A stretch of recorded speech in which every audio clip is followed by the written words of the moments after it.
All right. Hey, everybody. I hope you're doing well. My name is Trevor Taminia. And I'm Alex Scarpa. And welcome to the pilot episode of Anything Goes. The show where we talk about literally anything, with some limits.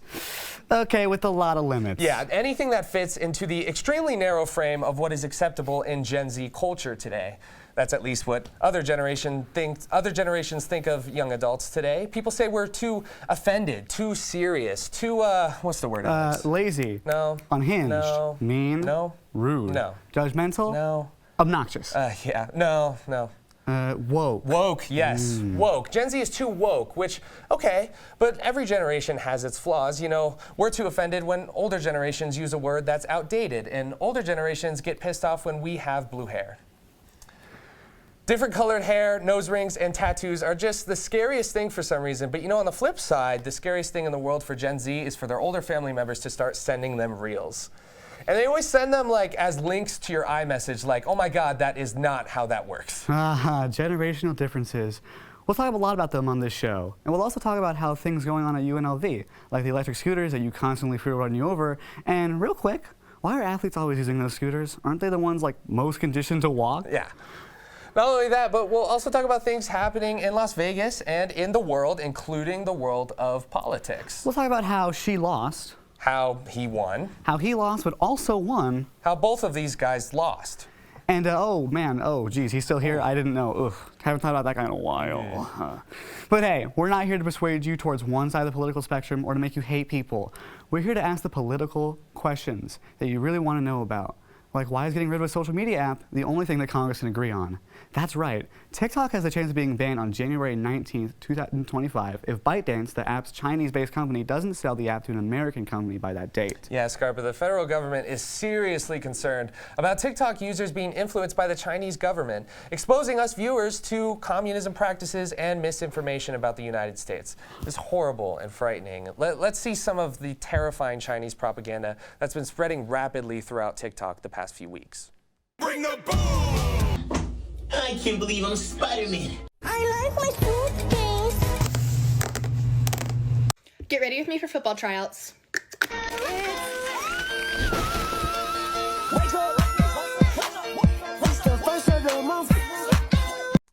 Thank you so much for your service, TikTok. Anything Goes will be holding a live funeral for TikTok if it does get banned on January 19th.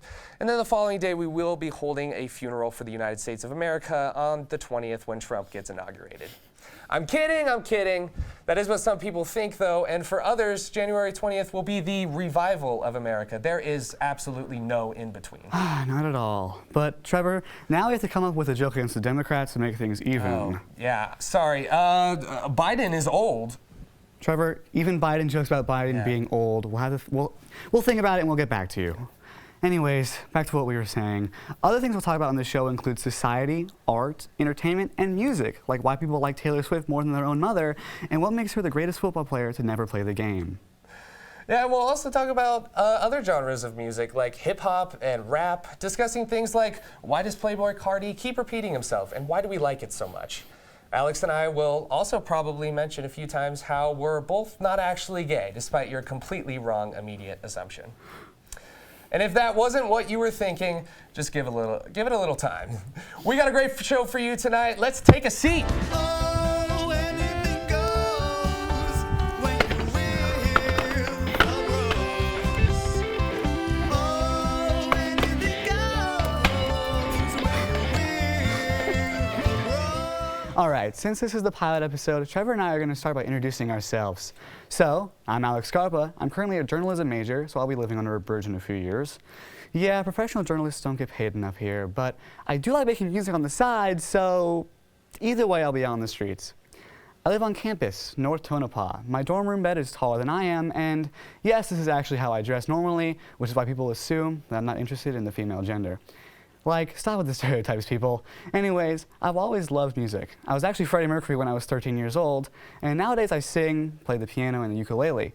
I'm actually coming out with a new album in May about spiraling out of your mind until you can't stand to be human anymore.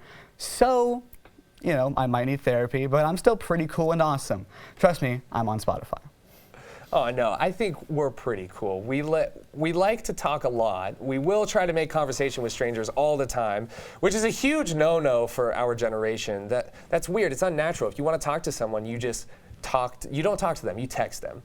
That's what Gen Z does. Actually, while we're here, let's sum up what we know about the type of things Gen Z believes in. Number 1, being kind is cringy. Number 2, waving to strangers is creepy. Number 3, being mean is attractive. Number 4, if you aren't on someone's For You page, you are irrelevant. And number 5, if you have a mental illness, you're pretty cool. So, okay, we're joking, kinda. We're joking, kind of. But Scarpa and I, we try to be kind and positive and crack jokes in the elevator with people we don't know. And I swear to God, this is the face that we get every time we make a joke. Anyways, I'll introduce myself now. I'm Trevor Taminia. I'm also a journalism major, which I never expected to happen. I switched career plans over 1,000,000 times throughout my life. I played soccer for over 10 years, which means my calves are insane and the rest of my body is normal. I am straight, but I am told that my personality doesn't fit that sexuality, so I guess I'm not straight. I am, though. My type is actually women who already have boyfriends, I guess. Things that frustrate me, TikToks of people dancing with their parents in the background. Other things that frustrate me, TikToks of people dancing. Things that make me sad, when people who are really cool DM you for the first time in a while or ever, and then you realize that they actually just got hacked and weren't trying to reach out to you in the first place. But I always had a bunch of hobbies that would only last me a few months. My longest one was being Michael Jackson, though, just like how Scarpa was Freddie Mercury. I used to dress like him and dance like him, but I think the moment I stopped wanting to be like him was when I started telling people I wanted to be like him. I dressed up like him for career day and got a lot of negative comments. Hey. But here's the thing, there were a lot of the kids dressed up as nurses, firefighters, and astronauts, and I would love to see where they are now. I'd like a follow-up, please. Another thing about the both of us is that we've lived in Southern Nevada our whole lives. And when you think of specifically Las Vegas, you probably think of the blinding, overpopulated, bankrupt-inducing, orange cone-permeated, air-damaging place we call the Strip. But Trevor, the lights, they're so pretty. They are. In fact, Las Vegas spends over $440 million on lights alone. That is so much money. I don't think people realize the things us college students would do for $5. Don't take that the wrong way. Hopefully, that money is going to start to go towards things like making high school public bathrooms not look like this.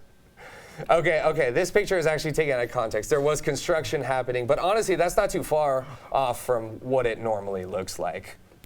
But man, over $440 million on lights, and those lights are rough. I remember when Resorts World first opened, that's the hotel where the entire front of the building is a giant lit screen. I looked at it for the first time and thought the sun was crashing into the earth. Then later I confirmed that was true when the sun finally landed right next to the Venetian Resort.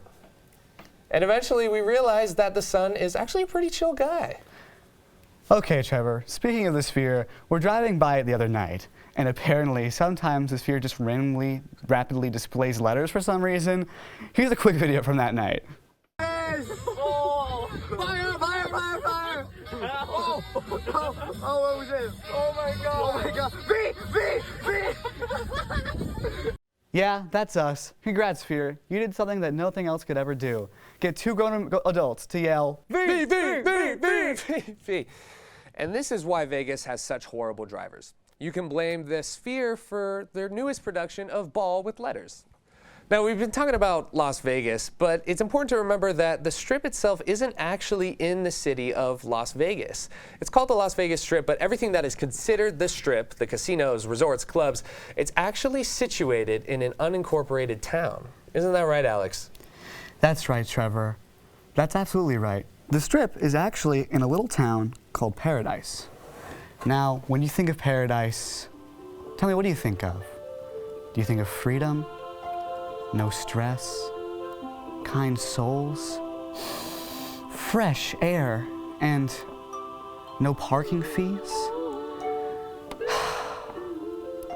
Unfortunately, that's just not how it is sometimes.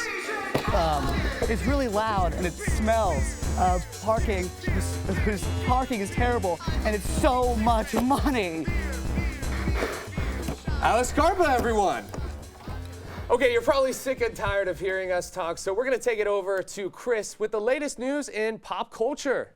Hey, I'm your main man, Chris, and welcome to the Pop Culture Pop-Up, where all the piping hot tea is free of charge. Who hates who loves who, and whose personal privacy are we invading today?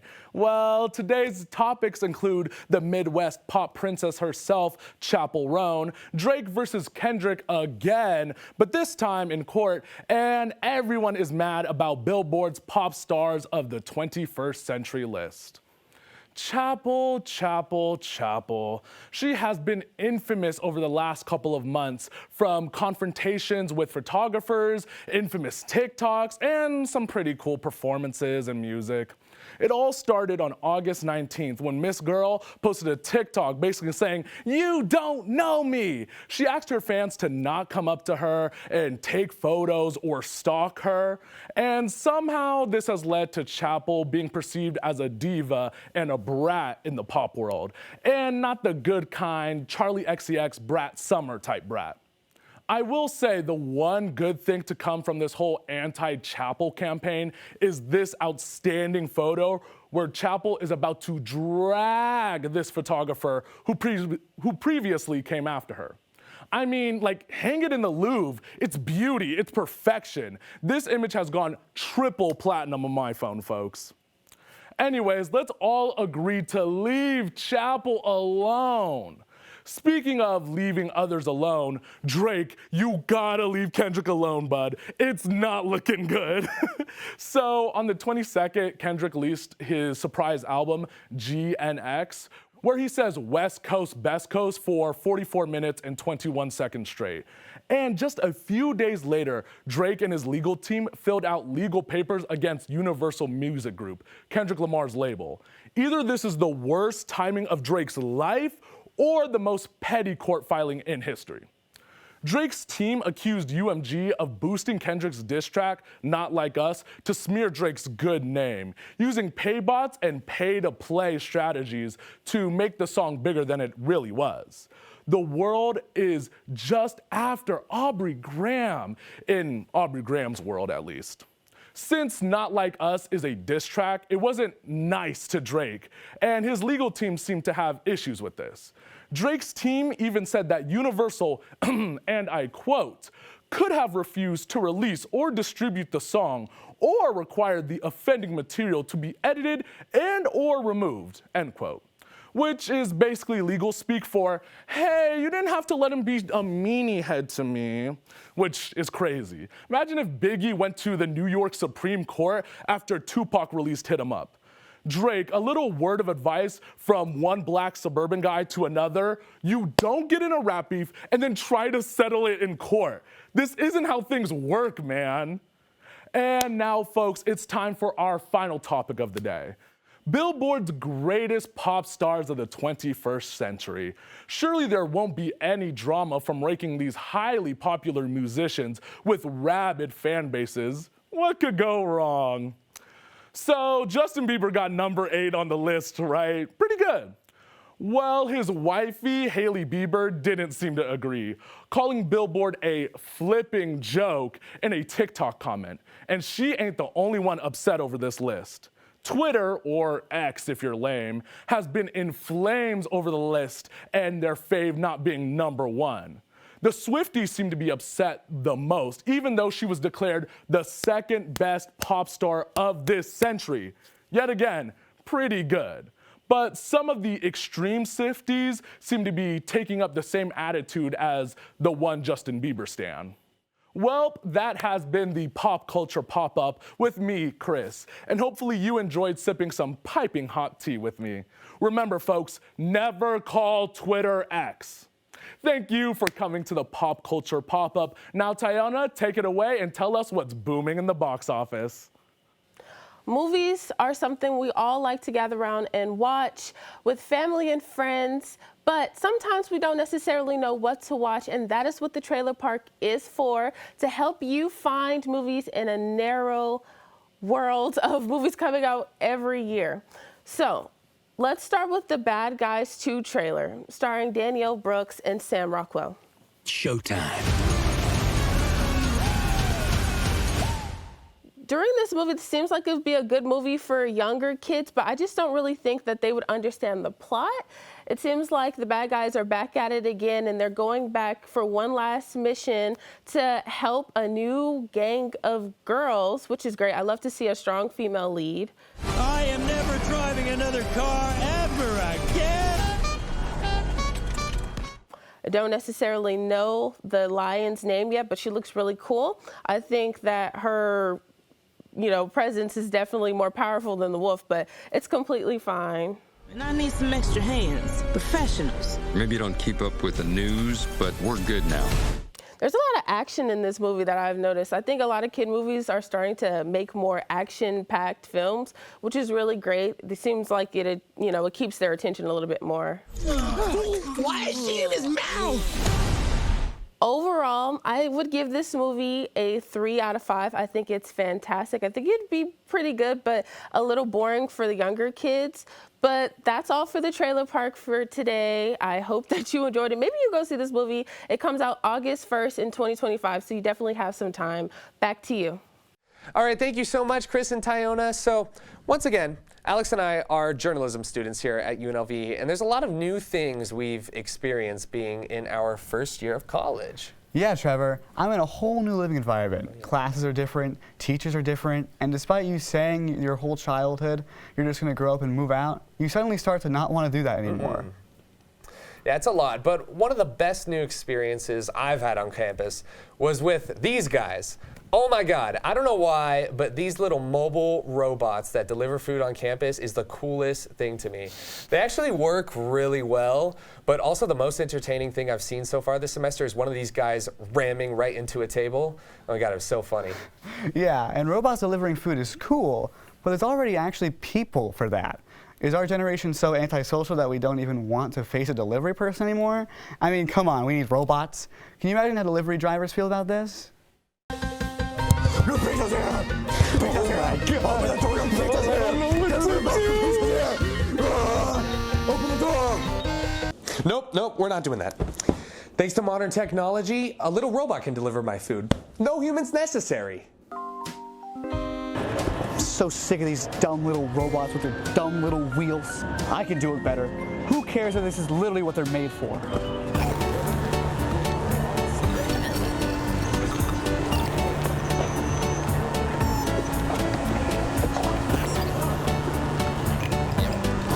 I can't do this anymore. I'm gonna prove once and for all that humans are better than robots. You will not best me. So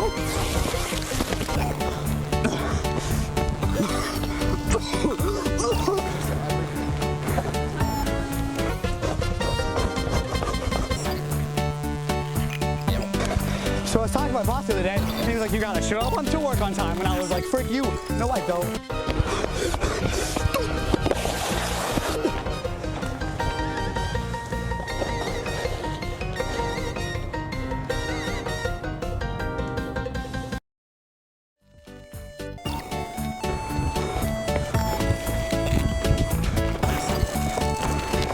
Ladies and gentlemen, give it up for Alex running. He doesn't do it that often. Let me tell you, there were literally furries on campus the day we filmed that, but Alex and I chasing a robot was still the strangest thing people saw that day. And we learned 2 things that day. Number 1, running as fast as we can to film a robot with wheels was what we were meant to do. It was so much fun. And number 2, Trevor. Number 2, we learned that we are unbelievably out of shape. Yes. We are. You know, I think the moment I realized I was too out of shape for my age, again, I played soccer for 10 years, but the moment I realized this was probably the most embarrassing experience of my life. It was back in high school. Alex and I went to Green Valley High School in Henderson, and I decided to try out for the student versus staff basketball game. That should be the end of the story right there. That's already embarrassing. I was too out of shape to try out for a game against 30 to 50-year-old high school teachers. But that's not it. I swear, after 2 minutes of playing, I started to feel nauseous. So I ended up running out of the gym to find a bathroom to puke in, of course. I didn't make it to the bathroom. I threw up as I was running, slipped on my own puke, fell onto the gym floor in front of the entire men's volleyball team. This is literally what it sounded like. This is what it sounded like. I went, bang. And I got up, and continue to expel the Subway sandwich that I had earlier into the trash can. And I'm doing this in front of the entire volleyball team still, and they're all watching me. Here's the worst part. Every staff member on campus knew about this incident the next day. I'm telling you, those little staff meetings that all the teachers have, they set those up to talk about students. The week I puked, I'm sure during the staff meeting they brought in the entire men's volleyball team as a guest speaker to tell everyone what they saw. I swear they even let the janitor who cleaned up my puke join the meeting that week. That's not totally real, but the moral of the story is if you're ever scared you'll embarrass yourself, think back to what I did. I promise you there's nothing you could do that's worse. Or maybe it wasn't that bad because the craziest part of that story is that I made the frickin' team.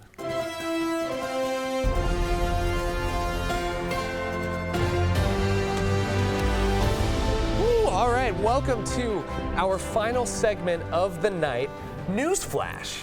It's just like Saturday Night Live's Weekend Update, except much worse, and both the anchors are white. Yeah, that's right. And just like the definition of the word newsflash, these stories are quick and extremely important for you to know. Moo Dang, the internet famous baby hippo from Thailand, now has an official song. The 50-second banger is available in English, Chinese, Thai, and Japanese. We have time. Let's take a listen to it.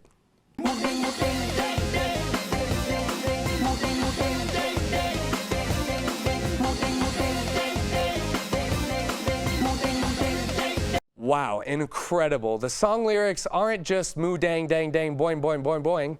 There's also Mommy Mommy Play With Me, referencing Moo Dang's mom, Jonah, who is also famous. Moo Dang is just 4 months old and already attracts thousands of people to the zoo she lives in. It's always so humbling to know that a hippo is more relevant than you. But congrats, Moo Dang, and welcome to the music industry. Your new song has the same amount of lyrical creativity as Playboi Carti, so you'll fit right in. In other news, today is National Microwave Day. I'm actually glad there was a day to recognize microwaves. Maybe the kids on my floor will start to learn how to use one. Pop-Tarts don't go in there for 3 minutes. That actually happened. The Biden family is still getting attention after President Biden decided to pardon his son, Hunter Biden, from all federal charges that were against him. This still means, though, that Biden decided to pardon 2 turkeys before his son. If you don't understand that joke, you probably haven't taken a government class yet. If you don't get the joke and you have taken a government class, retake that government class.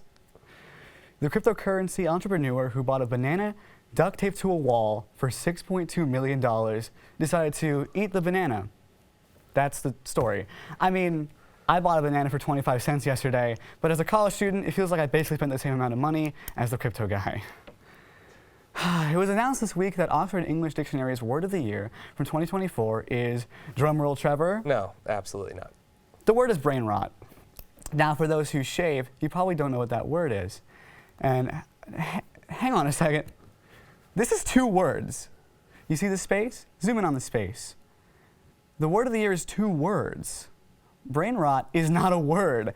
It's a slang phrase, a frang, if you will, and I will, and it's used to describe a type of modern online comedy for little kids. Seriously, who at Oxford gets to decide the word of the year? Last year they chose Riz, which is also a slang term short for charisma. In 2015 they chose this emoji, which Oxford themselves called face with tears of joy. Now, maybe I don't know how to read, but that's 5 words, right? And it's a picture. Hey, Oxford Dictionary, I know you made it in like 1884, but stop trying so hard to be relevant. It's not working. Okay. A female passenger traveling through a Florida airport gave birth in the departures area with the help of airport employees. Wow, this might be the only time in history in which a dad was right in showing up 6 hours early for your flight. Can you imagine that kid in the future talking to his friends about where they were born? One friend is like, University of Miami Hospital or Florida Hospital. And he's like, Terminal 1, outside of door 3. My parents named me Carry On. God, I hope those parents named him something related to the airport, though. How funny would that be? Like, Scarpa, what are some good names? Hi. Unnecessary Layover or Turbulence. That's a sick name. That is cool. Or maybe he's the favorite child and they name him Window Seat. And if they don't like the kid, they'll just, they'll name him, you thinking what I'm thinking, Alex? Delta. Delta. All right, that's going to do it for us. Thanks for tuning in to the first episode of Anything Goes. I'm Trevor Taminia. And I'm Alex Scarpa. Keep on laughing. We'll see you next time.